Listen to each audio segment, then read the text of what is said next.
United Nations says more than 1.2 million people have fled from Ukraine more than a week since the start of the Russian invasion. Russian forces are now closing in on several major cities. The military has gained control of at least one city, as well as a significant nuclear power plant. Pentagon officials say Russia has fired more than 500 missiles in the 9 days since launching its attack. NATO's Secretary General on Friday said that the coming days are likely to get worse. For more, I want to bring in Ben Solomon. He is an international correspondent for Vice News, and he is in Odessa, Ukraine right now. So, Ben, tell us what the current situation is like on the ground in Odessa, which, for our viewers who might not be as familiar, is located in southern Ukraine near Moldova. Tell us, Ben, what's the mood like there? So in Odessa, this is a part of the country that's watching the rest of the country, the rest of the attacks in places like Kyiv and places like Kharkiv, and they're kind of waiting for their turn. Behind those two cities, Odessa is the third largest city in this country, and it also has a really strategically important port, both in terms of commerce. It's a port that does a lot of the business with so much of the Black Sea and controls a lot of Ukraine's exports, but it's also a really important port in terms of security. This city kind of splits Moldova from Russia, and the entire border is kind of guided by Odessa's actions. It's kind of the capital of the south in a way. So if the Russian army pushes towards Odessa and takes control of this area, in a way, they kind of control the entire south of the country. So for the people here, they know that eventually these tanks, these fighters, these Russian forces will come to this area. It's just a matter of when they will come. So there's a kind of nervous energy that goes around in the city. There's a lot of people that are kind of waiting for when that actions will come. Some people choose to leave and take buses and get out of town and trains.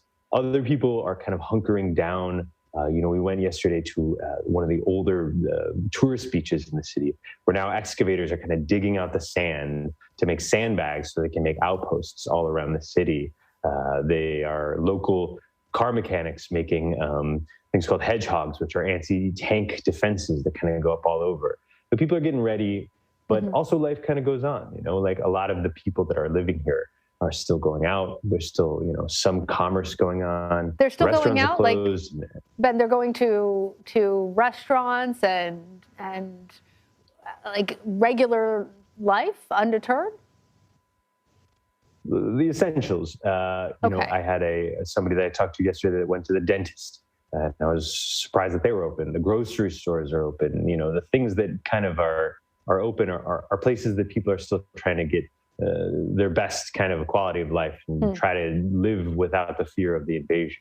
But still, it's a looming threat at all times, and people are kind of just living every day with the reality that soon the Russians will be there and the attacks will start. So you mentioned that Odessa is a critical port city. I want to talk a little bit more about that strategy, because Russian forces have already captured Kherson. They're closing in on Mariupol. Those cities like Odessa are key port cities. Are folks there convinced that eventually the Russian strategy is to overwhelm these ports? And tell us why it's so important for Russia to try and get these wins. Well, I can't tell you Russia's strategy, only they can.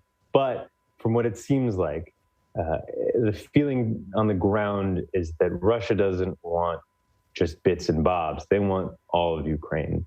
I think that the way that the fighting has been going is that a lot of these places that are key places are sort of, the starting of the fighting starts with airstrikes, it starts with bombings, and then it kind of moves to a ground invasion. Why Odessa has so much fear and worry that will happen to them is because Kherson, the city that you just mentioned, is just a couple hours to the east. And the next city before that is already seeing fighting. So Odessa is kind of in a line now of progressions that's coming all the way towards the border. Once they capture Odessa, they control these ports that have so much control of the commerce, so much control of the output of the country. So it stifles both the Ukrainian economy, but also gives them an ability to have fleets of soldiers move up through the south. 8 years ago, they took Crimea when after Ukrainians were protesting in the Maidan protests. Since then, it's been a real staging ground for a lot of the military operations for the Russians. Now we're seeing that military fully activated in the south of the country. They've been pushing up, pushing east and north, or west and north. So now these soldiers are all over. They're pushing closer and closer to Odessa, and it's really just a matter of time until they get here.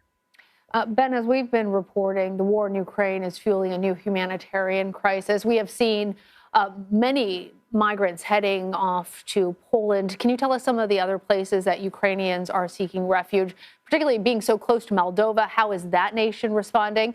And I wonder if you can also tell us about some of the more critical needs for folks in Ukraine right now. I've covered a handful of conflicts. I've been in some really tough places. Here, it's really uniquely difficult. It's really overwhelmingly difficult. When we came in about 7 or 8 days ago, right after the invasion began, what we saw was thousands and thousands of refugees pushing towards the borders in just a matter of days, and they're still coming more and more each day. So all of these countries that are bordering it, Moldova, Romania, Hungary, Slovakia, Poland, all of these countries are kind of responding in whatever ways they can. But the reality is there's bottlenecks at each one of these points. So there's only so much that these countries and these border crossings can do. When we came in from Poland on the border there, it was a line of cars pushing out of the country from Ukraine to Poland, 30 miles long. And, each day it gets easier as these countries try to adapt to this huge pace of refugees coming. But the refugee crisis is at the likes of something that I've never seen before. Now, for the people inside the country, what we're seeing is gas shortages, food shortages, inability to kind of get around, inability to kind of travel safely. A lot of the roads are really complicated. People traveling in hotels, there's not many rooms. It's just difficult on all fronts to do anything. Logistically, it's just becoming just such a bottleneck at all of these places that everyone here is struggling in ways that I've never seen before. Ben, given that and given what you were saying initially about how difficult this situation has been, what you've witnessed, I wonder if you fear for your own safety. Do you think that there will become a time in the near future where you'll feel like you and your team at Vice shouldn't be there anymore? It's something that we are constantly re-looking into and reconsidering. The security threat here is unlike anything I've really ever covered. I've covered wars in Afghanistan and Iraq. But the reality of the fight here is that we are constantly being more and more surrounded by a force that is really advanced, a fighting force that has technical abilities that are really strong, even though there's problems these days that are becoming apparent. This is a fighting force that really can make things a lot worse than they are right now.